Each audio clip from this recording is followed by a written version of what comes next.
Karimnagar PMJ jewellery robbery case master mind Subodh Singh ను పోలీసులు కస్టడీకి తీసుకున్నారు. 4 రోజుల పోలీస్ కస్టడీకి నిన్న కరీంనగర్ కోర్టు అనుమతి మంజూరు చేసింది. జ్యుడిషియల్ కస్టడీపై కరీంనగర్ జైల్లో ఉన్న సుబోధ్ సింగ్ ను పోలీసులు కస్టడీకి తీసుకున్నారు. 10 రోజుల క్రితం బీహార్ పూర్నియా జైలు నుంచి పీటీ వారెంట్ పై కరీంనగర్ కు తీసుకొచ్చారు పోలీసులు. ఇదే జైలు నుంచి నగల దుకాణం రాబరీకి స్కెచ్ వేశాడు సుబోధ్ సింగ్. ఈ కేసులో ఇప్పటి వరకు 3 అరెస్ట్ చేశారు పోలీసులు. మరిన్ని డీటెయిల్స్ వెంకటేష్ అందిస్తారు. వెంకటేష్, సుబోధ్ సింగ్ కస్టడీకి సంబంధించి అప్డేట్స్ ఏంటి?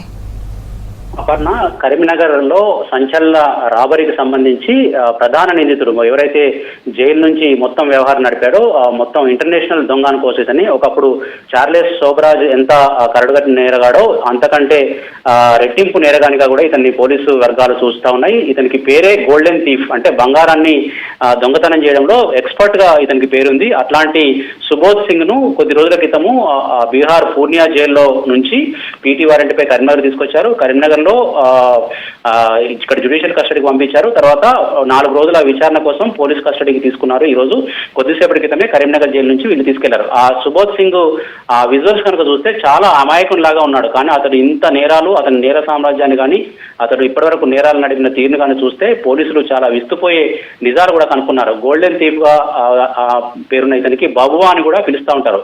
ఇతని వయసు కేవలం 42 ఏళ్లు మాత్రమే. కానీ మోస్ట్ వాంటెడ్ అంతర్రాష్ట్ర గ్యాంగ్స్టర్ ఇతను. బీహార్లోని నలందా జిల్లా చండీ పోలీస్ స్టేషన్ పరిధిలోని చిస్టిపూర్కి చెందిన ఇతను కేవలం 12వ తరగతి వరకు, అంటే 12th క్లాస్ వరకే చదువుకున్నాడు. కానీ అత్యంత అధునాతన సాంకేతికను ఉపయోగిస్తూ జైలు నుంచే భారీ దోపిడీలకు వ్యూహాలు రచించడంలో ఇతడు చాలా దిట్ట. ఇతడి గురించిన సమాచారం కనుక తీసుకుంటే మనకు గత నెల 3 తారీఖు, అంటే కరెక్ట్ గా ఈ రోజుకి నెల రోజులైంది. ఇవాళ కూడా జూన్ 3. ఈ నెల రోజుల క్రితం జరిగిన చోరీ వ్యవహారం చాలా రాష్ట్ర వ్యాప్తంగా సంచలనం సృష్టించింది. జ్యోతినగర్ ప్రాంతంలో ఉన్న పీఎంజీ జ్యువెలరీలో జరిగిన సంచలనాత్మక సాయుధ దోపిడీకి ఇతడే సుబోధ్ సింగే ప్రధాన సూత్రధారి. ఇతడు బీహార్లోని పూర్నియా సెంట్రల్ జైల్లో ఖైదుగా ఉన్నాడు. అక్కడి నుంచే తన అనుచరుల ద్వారా ఈ దోపిడీకి స్కెచ్ చేశాడు. కేవలం 15 నిమిషాల్లోనే 15 కిలోల బంగారం దోచుకోవాలనే లక్ష్యంతో ఈ రాబరీకి ప్లాన్ చేశారు. అతని గ్యాంగు మొత్తం పగడ్బందీగా దాడి చేశారు. కానీ అక్కడ సిబ్బంది ఎదిరించడంతో వాళ్ళ రాబరీ ప్లాన్ ఫెయిల్ అయింది. కేవలం కిలో 610 గ్రాముల బంగారము, తర్వాత వజ్రాభరణాలను దోచుకెళ్లగలిగారు.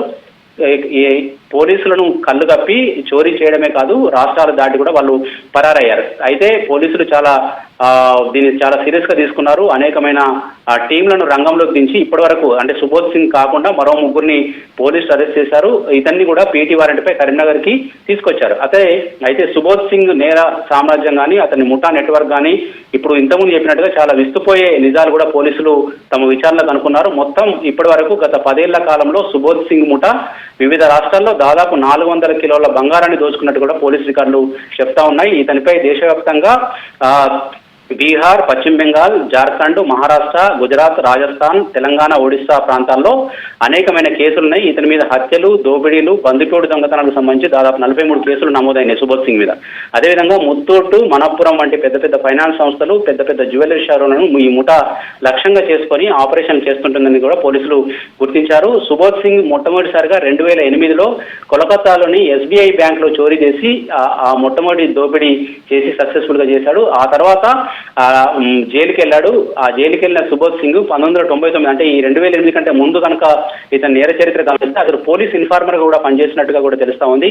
1999 నుంచి 2007 వరకు బీహార్ పోలీసులకు, అక్కడున్న స్పెషల్ టాస్క్ ఫోర్స్ పోలీసులకు కూడా ఇన్ఫార్మర్ గా ఈ సుబోధ్ సింగ్ పనిచేశాడు.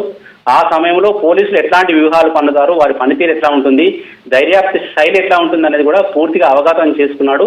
కాబట్టి పోలీసుల స్టైల్కు చిక్కకుండా తన నేర సామ్రాజ్యం నిర్మించుకున్నట్టు కూడా పోలీసులు అనుమానిస్తున్నారు. తన ప్రత్యర్థి ముఠాల సమాచారాన్ని పోలీసులకు ఇచ్చి అప్పట్లో వాళ్ళని జైలుకు పంపుతూ తన నేర సామ్రాజ్యాన్ని విస్తరించుకున్నట్టుగా కూడా పోలీసులు గుర్తించారు. ఇతని మోడ్ ఆఫ్ ఆపరేషన్ కావచ్చు, ఇవన్నీ చేసే విధానం కూడా చాలా పగడ్బందీగా ఉంటుంది. ముఖ్యంగా డిజిటల్ ప్లాట్ఫామ్స్ ను ఎక్కువగా సుబోధ్ సింగ్ వినియోగించుకున్నట్టుగా కూడా తెలుస్తా ఉంది. జైల్లో ఉండి కూడా ఇంత పెద్ద రాబరీకి స్కెచ్ వేశాడంటే అతను ఉపయోగించుకున్న మొత్తం ఆపరేషన్ అంతా కూడా ఫేస్బుక్ మెసెంజర్లు, గూగుల్ మ్యాప్స్, ఆఫ్లైన్ మ్యాప్స్, తర్వాత ప్రత్యేక యాప్స్ కూడా కొన్ని ఉపయోగించి తన గ్యాంగ్ సభ్యులతో సంప్రదింపులు జరుపుతున్నట్టుగా కూడా పోలీసులు గుర్తించారు.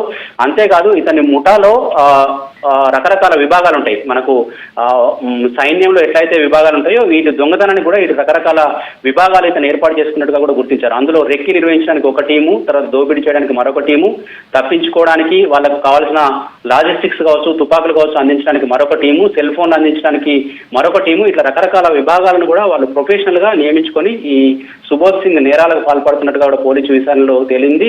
మొత్తం దొంగిలించిన బంగారాన్ని, అంటే ఇట్లాంటి స్కెచ్ వేసి ఎక్కడైనా బంగారం దొంగిలిస్తే దాన్ని వెంటనే కరిగించి నేపాల్ లేదా ఇతర ప్రాంతాల్లోని అనుచరులకు చేరవేయడం వీరి ప్రధాన స్టైల్. అట్లాంటి స్టైల్ ఉన్న ఈ దొంగను పోలీసులు 2018లో అరెస్ట్ చేశారు. ఎస్టీఎఫ్ పోలీసులు అతన్ని అరెస్ట్ చేస్తే అప్పటి నుంచి జైల్లోనే ఉంటున్నాడు. కానీ జైల్లో ఉండి కూడా విదేశీ అంతర్రాష్ట్ర నేర ముఠాల తరహాలో నెట్వర్క్ నడిపిస్తున్నట్టు కూడా గుర్తించారు. ఇక మనకు కరీంనగర్ పిఎంజీ జ్యువెలరీని కూడా ఇతడు ఎంత స్టైల్ గా, ఎంత పగడ్బందీగా స్కెచ్ చేశారు అనేది కూడా పోలీసులకు ఒక్కసారి ఒక్కొక్క నిజం తెలుసుకున్న కొద్దీ వాళ్ళే విస్తుపోతా ఉన్నారు. ఎక్కడో పూర్ణియా జైల్లో ఉన్న సుబోధ్ సింగ్ అక్కడి నుంచి 100 కిలోమీటర్ల దూరంలో కరీంనగర్ లో భారీ దోపిడీకి డిజిటల్ నెట్వర్క్ ద్వారా స్కెచ్ వేసి నడిపించాడు. తర్వాత సుబోధ్ సింగ్ జైలు నుంచి ఇంతకుముందు చెప్పినట్టుగా అత్యంత అధునాతన సాంకేతిక యాప్స్ కావచ్చు, ఫేస్బుక్ మెసెంజర్లు కావచ్చు, గూగుల్ మ్యాప్స్ కావచ్చు, ఇవన్నీ ఉపయోగించి మొత్తం 13 మంది సభ్యులను ఈ రంగంలోకి దించినట్టుగా తెలుస్తుంది. ఇందులో ఒక ముఠ ముందస్తుగా రెక్కీ చేసింది. పెద్దపల్లి జిల్లాలోని హోటల్లో కావచ్చు, ఒక లాడ్జీలో కావచ్చు బస చేశారు. 2 నెలల ముందే ఆ ముఠా సభ్యులు కరీంనగర్కి వచ్చారు. కరీంనగర్ కంటే ముందు ఖమ్మం, సిద్దిపేట, పెద్దపల్లి, మిగతా ప్రాంతాల్లోని ప్రముఖ బ్యాంకులు, జ్యువెలరీ షాపులను పరిశీలించారు. ఎక్కడ వాళ్ళకు అనుకూలంగా ఉంటుందనేది కూడా వాళ్ళు రెక్కి నిర్వహించారు. చివరికి భద్రతాపరమైన లోపాలున్న కరీంనగర్ పిఎంజీ షోరూమ్ను టార్గెట్గా ఎంచుకున్నారు. అందులోనే భాగంగా వీళ్ళందరూ మనం ఇంతకుముందు చెప్పినట్టుగా వేరు గ్యాంగులను రంగంలోకి దింపినప్పుడు అందులో ఒక గ్యాంగ్ గురించి ఇంకొక గ్యాంగుకు తెలియకుండా జాగ్రత్త పడడం సుబోధ్ సింగ్ స్టైల్. ఇందులో దోపిడీ ప్లాన్ చేసిన వాళ్లకు, రెక్కి నిర్వహించిన వాళ్లకు, నేరుగా దాడి చేసిన వాళ్ళకు ఒకరి గురించి ఒకరికి సమాచారం తెలియకుండా ఇతడు జాగ్రత్త పడతాడు. అందరినీ కూడా జైలు నుంచే సుబోధ్ విడివిడిగా కంట్రోల్ చేస్తాడు. ఇట్లా నకిలీ గుర్తింపు కార్డులు కావచ్చు, ఇవన్నీ మోడ్ ఆఫ్ ఆపరేషన్ లో భాగంగా ఉపయోగించుకున్నారు. ఆపరేషన్ కు కొన్ని రోజుల ముందు, అంటే కరీంనగర్ లో రాబరీకి పాల్పడడానికి ముందు పెద్దపల్లిలోని పరమేశ్వర్ లాడ్జిలో ముఠా దిగింది. మే 1న ధర్మపురిలోని విజయలక్ష్మి గెస్ట్ హౌస్ మారింది. అక్కడికి వెళ్ళి నకిలీ ఆధార్ కార్డులు తోటి రూములు తీసుకున్నారు. ఇవన్నీ కూడా ఎక్కడ కూడా పోలీసులు పసిగట్టలేకపోయారు. అంటే పోలీసుల మోడ్ ఆఫ్ ఆపరేషన్ ఎట్లా ఉంటుందని గతంలో మనకు పోలీస్ ఇన్ఫార్మర్ గా పనిచేసినప్పుడు ఇతనికి తెలుసు. కాబట్టి పోలీసులకు దొరకకుండా ఎట్లా దొంగతనాలు చేయొచ్చు అనేది ఇతడు స్టైల్. కాబట్టి ఇవన్నీ కూడా వాడు తీసుకున్నాడు. మే 3వ తారీఖు రోజు ఉదయం 10:50 ఈ ముఠా తమ ప్లాన్ ను అమలు చేసింది. మొట్టమొదటిసారిగా రాధే అలియాస్ అభయ్ అనే ముఠా సభ్యుడు ఏమీ తెలియనట్టు కస్టమర్ గా పిఎంజే జ్యువెలరీ ప్రవేశించాడు. ఆ తర్వాత కొద్దిసేపటికి మరో 4 తుపాకులతోటి షోరూంలోకి వచ్చారు. సిబ్బందిని బెదిరించి చేతులకు తాళ్ళకు కట్టేశారు. ఆ తర్వాత కాల్పులు జరిపి అక్కడ అందిన కాడికి దొంగతనం చేసుకొని పరారయ్యారు. ఒకవేళ ఆ రోజు సిబ్బంది కనుక ప్రతిఘటించకపోతే ఇప్పుడు వీళ్ళ టార్గెట్ 15 కిలోల బంగారం ఎత్తుకోవాలనేది టార్గెట్. కానీ కేవలం కొద్దిపాటి బంగారంతో మాత్రం ఎత్తుకెళ్ళినప్పటికీ కూడా చాలా పగడ్బందీగా పోలీసులు ఒక ముఠానైతే సుబోధ్ సింగ్ ను 4 రోజుల పాటు విచారించి మరికొన్ని వివరాలు రాబట్టే అవకాశం ఉంది. అపర్ణ.